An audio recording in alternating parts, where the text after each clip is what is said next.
Welcome to the IEA Online Statistics School for Annual Electricity. My name is Mateo and I'll be guiding you for today's module.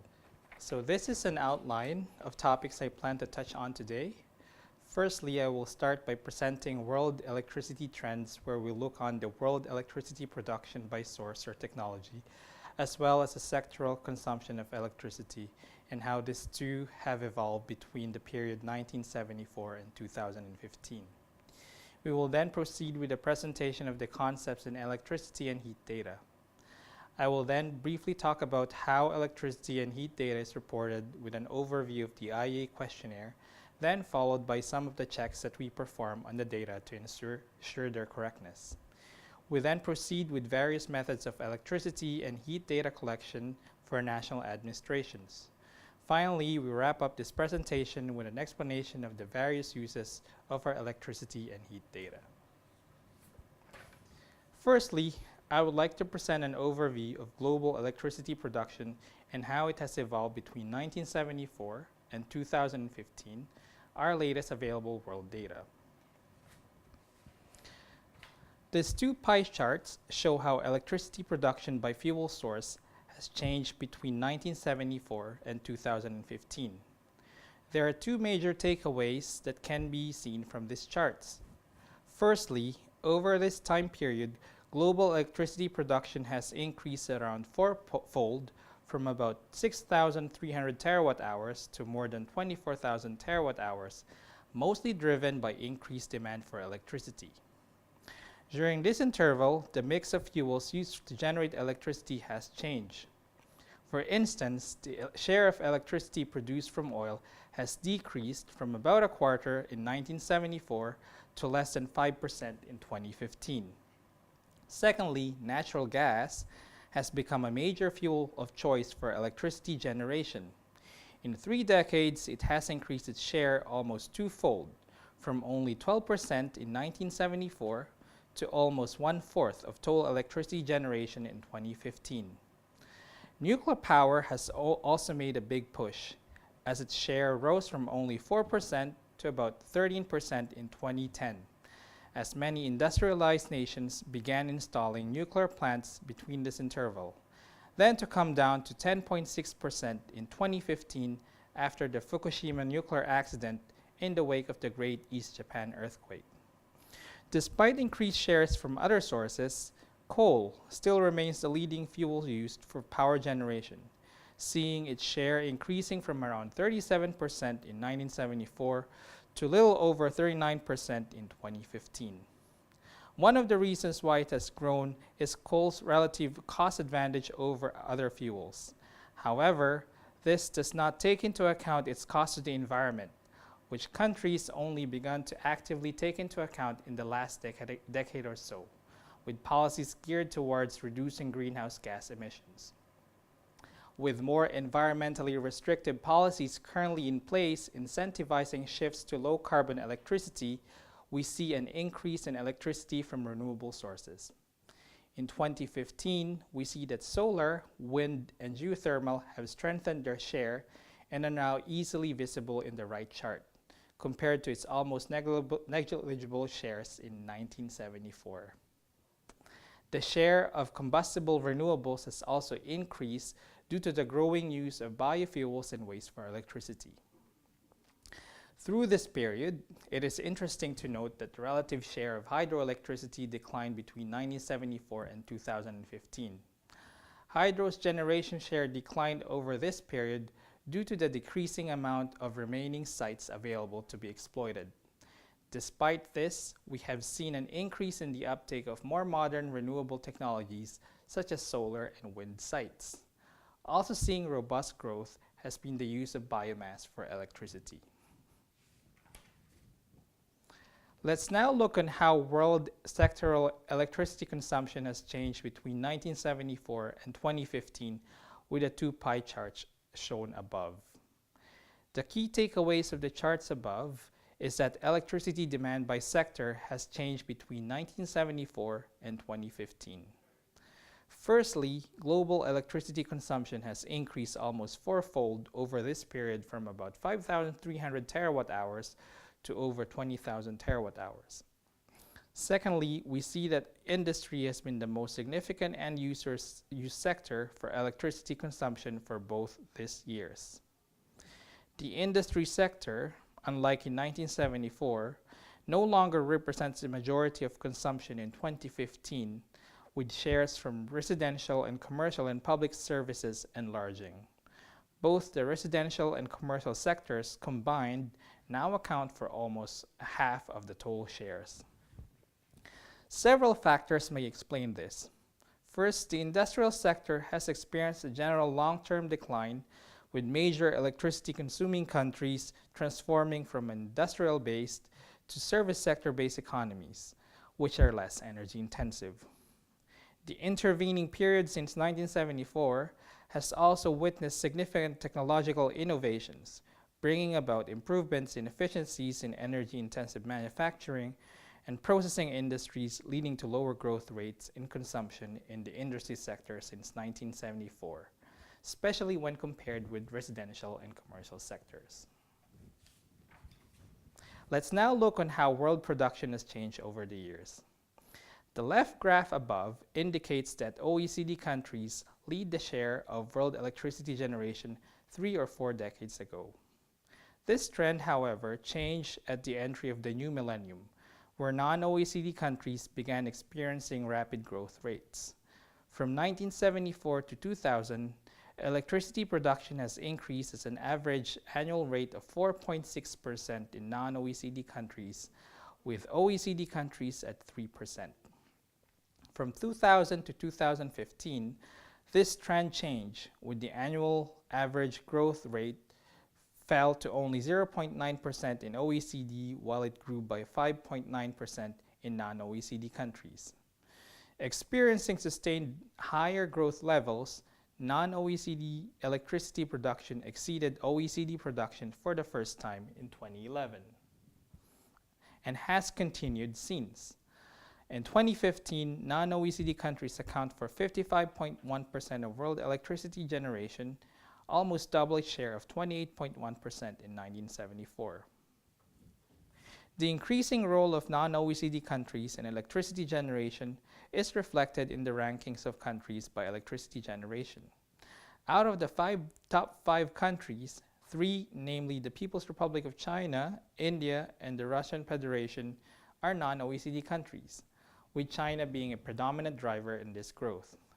China in particular generated more electricity in 2015 than quantities generated by the 3rd to 5th ranked countries combined, namely India, the Russian Federation, and Japan.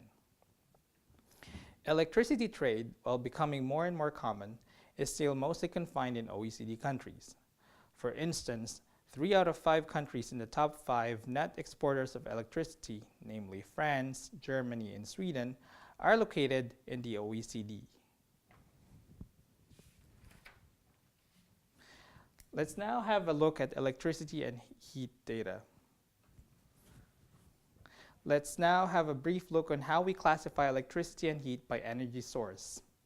First, combustible fuels comprise the single most important set of fuels used for electricity generation.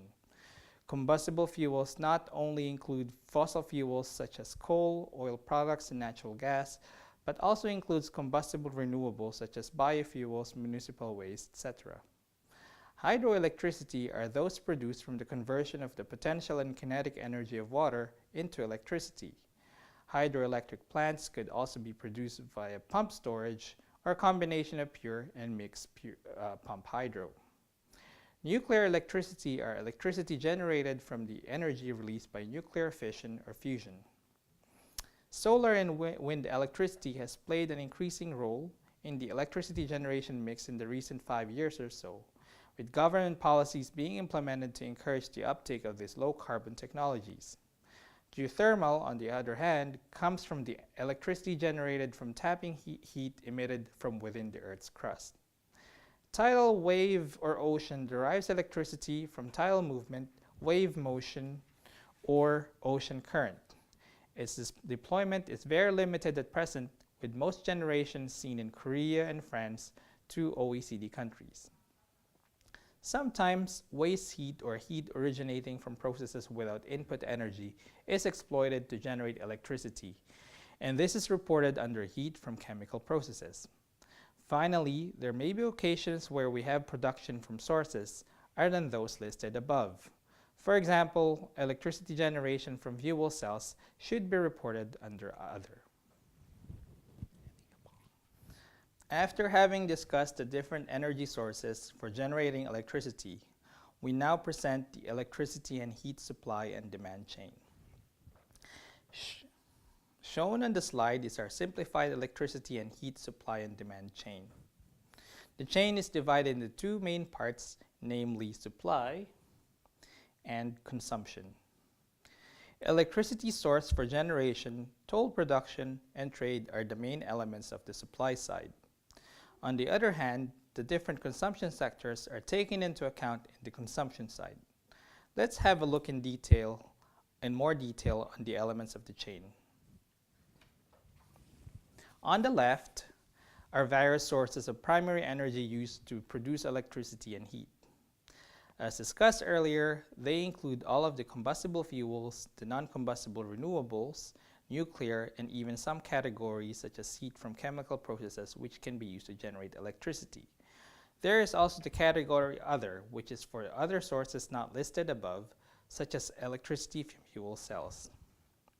From these sources, we collect the gross electricity and heat production, as well as the net production, which will then be the amount made available for the rest of the supply chain. The difference between these two is the own use, which is the energy used within the plant to support the activity of the plant. For example, a plant that produces electricity may use some of the gross production for lighting of the facility. Trade quantities are then taken into account. Imports are added and exports are subtracted. And finally, transmission and distribution losses are subtracted to obtain the amount of electricity that is available for consumption. Crossing over the consumption side, we report the total consumption and a breakdown for each of the different sectors and subsectors, namely energy, transport, industry, residential, commercial, and agriculture. It is worth to mention, however, that electricity quantities are lost from the time electricity is generated to the moment electricity is made available for end-use consumption. This is mostly represented by the own use and transmission and distribution losses. If you may recall, in one of our previous slides, we presented both gross electricity production and final consumption for the world. In 2015, this amounted to around 24,000 terawatt hours for gross production and around 20,000 terawatt hours for final consumption. Notice, however, that there is a significant difference between these two figures, and around 16.7% of gross electricity generated dissipated as electricity traveled from production side to consumption side, ready for use by end consumers. This is mostly represented by the own use in electricity by the power sector, as well as transmission and distribution losses incurred as the electricity is made to travel in the transmission grid. Let us return our discussion on the consumption side of the electricity supply and demand chain. Total consumption is the amount of electricity available for consumption by end users. It is further disaggregated into 4 subsectors, which are as follows. The energy sector refers to the amount consumed by the energy industry to support its extraction and plant operation activities. Examples are electricity consumed in coal mines, oil refineries, and oil and gas extraction. Electricity consumed for the operation of urban metro systems, trams, cable cars, as well as electric cars and trolley buses plying public roads fall under the transport sector. For industry, electricity consumed for economic activities such as iron and steel manufacturing, paper, pulp, and printing operations, or food, beverage, and tobacco manufacturing are recorded under this category. And residential, commercial, and agriculture sectors comprise our last group, which includes consumption such as electricity used for space heating, greenhouse operation, as well as domestic cooking and washing in residences. Let's now proceed to data reporting to the IEA and data checking. The electricity questionnaire covers electricity and heat production and all in all consists of 8 tables. The tables feature electricity and heat generation organized by 47 individual fuels or technologies, type of producer, whether it's an electricity only, heat only, or combined electricity and heat, and type of plant or unit, on whether it's a main activity producer or an auto producer. It also gathers data on electricity and heat consumption by sector. This information is also complemented by technical information on electrical systems such as electric capacities and peak load information. Table 1 and 2 is for reporting gross and net production. Table 3 and 4 is for reporting supply and consumption balance, where final consumption will be disaggregated by subsectors. Table 5 is for reporting auto producer generation. Table 6 is for the reporting of electricity generation by specific combustible fuel types. Table 7 reports electrical capacities of plants broken down by technology. Finally, Table 8 records electricity and heat trade amounts as imports and exports. Combustible fuels as a group occupies the single most important fuel in the world electricity generation mix, as seen in this graph. Coal, oil, gas, and combustible renewables and waste comprise what is termed combustible fuels. As you can see, in 2015, combustible fuels occupied a majority of the share of fuel used for electricity generation, standing at almost 70% of total world generation. Total combustible fuel is reported in tables 1 and 2 for both gross and net production. One of the most important pieces of data is how much of these combustible fuels are used to generate the reported amount of electricity. This is essential for calculating fuel and plant efficiencies. We collect this information in Table 6. Table 6 contains a breakdown of 37 different combustible fuel types for both input fuel and output electricity and heat. In this slide, the relationship between the tables of the questionnaire are illustrated. It is essential that the figures reported in each table are correctly totaled and that the totals in different tables are consistent. For instance, within the electricity and heat questionnaire, the total imports reported in Table 8, which is the sum of imports from all origins, should match the total figures of imports reported in Table 3. The same would apply to exports. There are not only logical relationships between the different tables of a questionnaire, but also inter-questionnaire relationships. For example, if a certain quantity of coal is consumed for electricity generation, this should be reported in both questionnaires, with the amount reported in the electricity questionnaire corresponding with the amount reported in the coal questionnaire. After the questionnaire is filled, we process the data by calculating some key indicators that help us check the accuracy of the data. We perform intra- and inter-questionnaire checks to see if the values reported between tables and among questionnaires tally. Examples are sums of breakdowns tallying with total figures, say country breakdown of electricity imports must match with total imports. And for external consistency, fuel inputs and electricity outputs of power plants with oil, natural gas, and renewable questionnaires must match. Besides consistency checks, we also analyze data relationships. We look at the gross versus net generation ratios and see if they are plausible to technically established ranges depending on the fuels and technologies involved. We also examine if the calorific values make sense with respect to other values in the series. We calculate the capacity factors and check if they are reasonable with respect to other values in the series and see if they are less than 100%. We examine the efficiencies to see if they are comparable with world averages. We also look at the entire time series to see if there are breaks in them. When we receive a questionnaire, we do all of these tests. If something does not look right, we send our questions to the country contact, who should research the issues and provide a prompt and relevant response.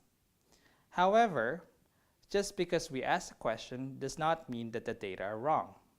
It merely means that it does not fit our preconceived notions of what the data should look like.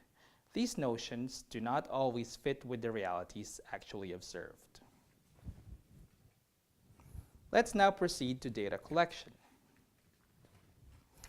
In this section, we discuss sourcing electricity and heat data for national administration.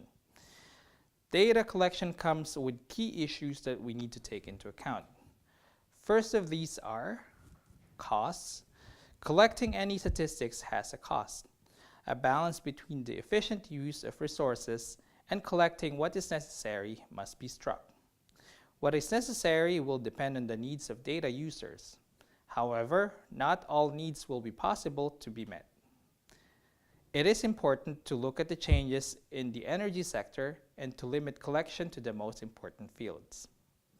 We also need to know that despite the cost, a lack of quality data could ultimately be far more costly than data collection and associated activities. Next are challenges. In view of the role and importance of energy in world development, one would expect basic energy information to be available and reliable. This is not always the case, and there are several reasons behind the decline of quality in energy statistics. First is the liberalization of the energy markets, for instance, which has had a double impact on statistics. While in the past, we could obtain detailed information from a single national utility company, now hundreds of surveys from the companies are requested to have a comprehensive view of the sector. Secondly, a competitive market often leads to confidentiality issues that add to the difficulty of collecting basic information. There is also the lack of resources, such as budget cuts, resulting in several program work to be scrapped. Then, we also have fast turnover in staff, giving rise to lack of experience and continuity, which in the end permeates into the quality of our data. The objective of a collection system is to have detailed and reliable data on the different parts of the production and consumption chain. And for it, we need a mature and sustained energy statistics system. To facilitate this, we should establish a legal basis, establish a proper reporting mechanism in the form of questionnaires, which is as user-friendly as possible, a network of contacts, an agreed timetable, and we also need to establish proper dissemination mechanism. We need to allocate proper resources to collect and process the data. Finally, we need to review methodology and processes to anticipate and adapt to change in the energy situation. So what are the types of data collection for electricity and heat information? Here, we'll go through each data collection methods which are of help to national administrations. First of these are surveys. Countries can administer surveys with energy suppliers or end users. Energy companies in the electricity and heat context would include power producers, transmission and distribution system operators, market operators, or electricity exchanges. On surveying energy companies, we could gather information on the amount of electricity and heat they produced and eventually sold in the market. These data should be easily tracked by the companies as these are essential in their own revenue accounting process. It is also very likely that companies would track this data on a timely basis, making the surveys to provide timely results. Good response rates can also be obtained when made compulsory by law. On the other hand, response rates and data detail can be low if surveys are operated on a voluntary basis. Surveys on enterprises provide the advantages of obtaining detailed information on which sector electricity and heat is consumed. For a company's accounting purposes, its accounts payable department should hold utility data for the current year, which can be used in providing needed information in surveys. In particular, surveying enterprises are helpful in capturing electricity production by non-utility power plants. in cases the business themselves generate electricity or heat for their own use. For example, refineries, tire factories, etc. Household surveys, on the other hand, provide comprehensive information on the type of specific end use of electricity in the household. For example, space and water heating, lighting, cooking, entertainment, etc. Although the data gathered are extremely comprehensive, these surveys present high respondent burden, are time-consuming, and normally expensive to administer. A second source of data are administrative data. These are data collected primarily for non-statistical purposes, usually for implementing programs and policies, and are adopted for producing statistics. For example, energy regulators would have information on the type of capacity of issued licenses for power plant operation. Transmission system operators would hold information on the amount of electricity passing through their network, a useful information for obtaining electricity trade data among countries.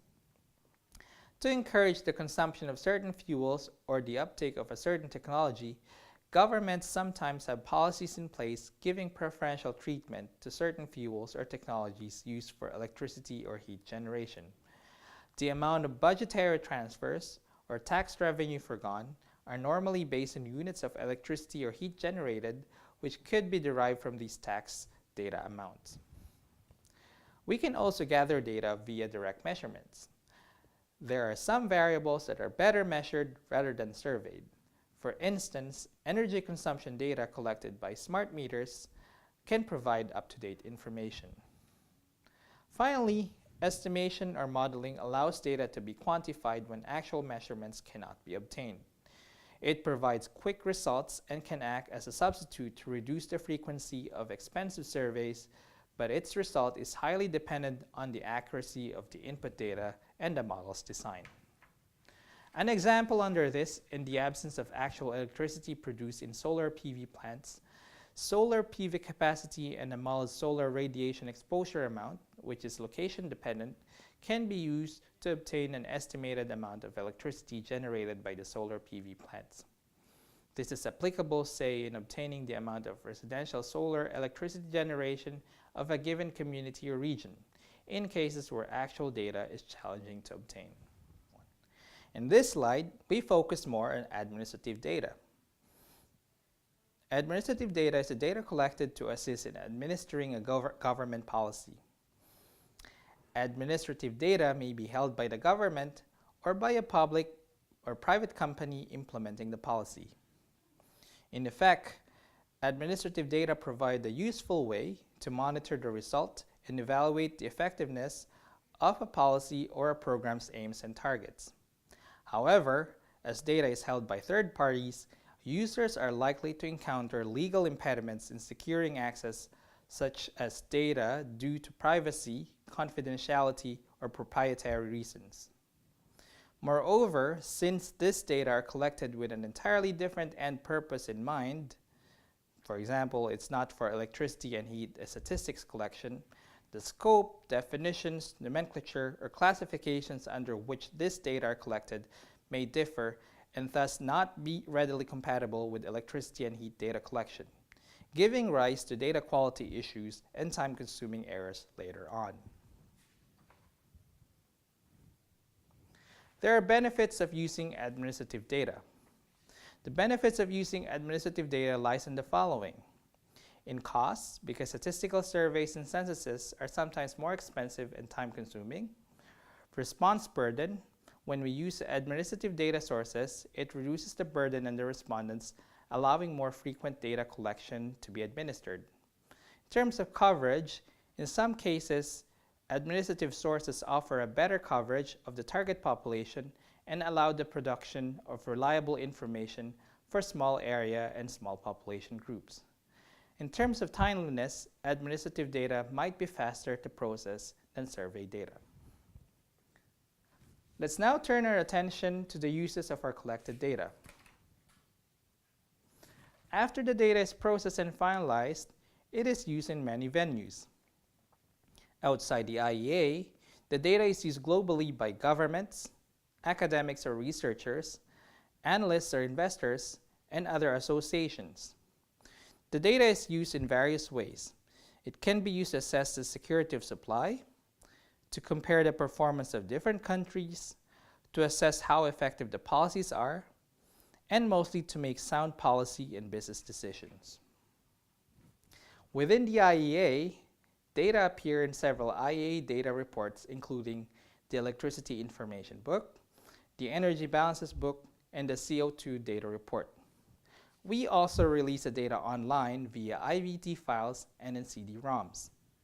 The information is also synthesized and used all over the IEA for analysis, country reviews, World Energy Outlook forecast, energy technology perspective roadmaps, and by the general public to make legislative, business, environmental, and policy decisions. We also use this data to develop energy efficiency indicators. Of particular mention is the key role that electricity data plays as an input for various energy indicators. In fact, the electricity data is a key input parameter in energy efficiency indicators. These energy efficiency indicators can be used to better understand how efficient a country's energy use is and which areas they should target on to obtain the biggest improvements. For example, electricity generation data is used in the calculation of plant efficiencies, which, together with fuel inputs, are important to see the relationship between the energy input and the electricity output. Electricity data is used to calculate shares of production from various sources, which can be used to monitor progress towards meeting national targets or assessing the dependence of various fuels for energy security planning. Another indicator that uses electricity is the emissions of CO2 per kilowatt hour of electricity, which is an important indicator to see a country's electricity generation's impact on its greenhouse gas emissions and climate change. Electricity data is also used to calculate the electricity per GDP and electricity per capita ratios, which can be used to assess economic structure and technological innovation developments of a country. Thank you for listening to me so far. If you want to learn more about the IEA energy statistics, we have a lot of different resources that can be helpful. You will find below the links for our Energy Statistics Manual, which is a comprehensive manual available in 10 languages. You can also visit the IEA Statistics website for a wealth of resources, including our questionnaires, glossary, and documentation related to our data collection methodologies. Also, you can have a look at the United Nations International Recommendations for Energy Statistics, which provide a methodological framework.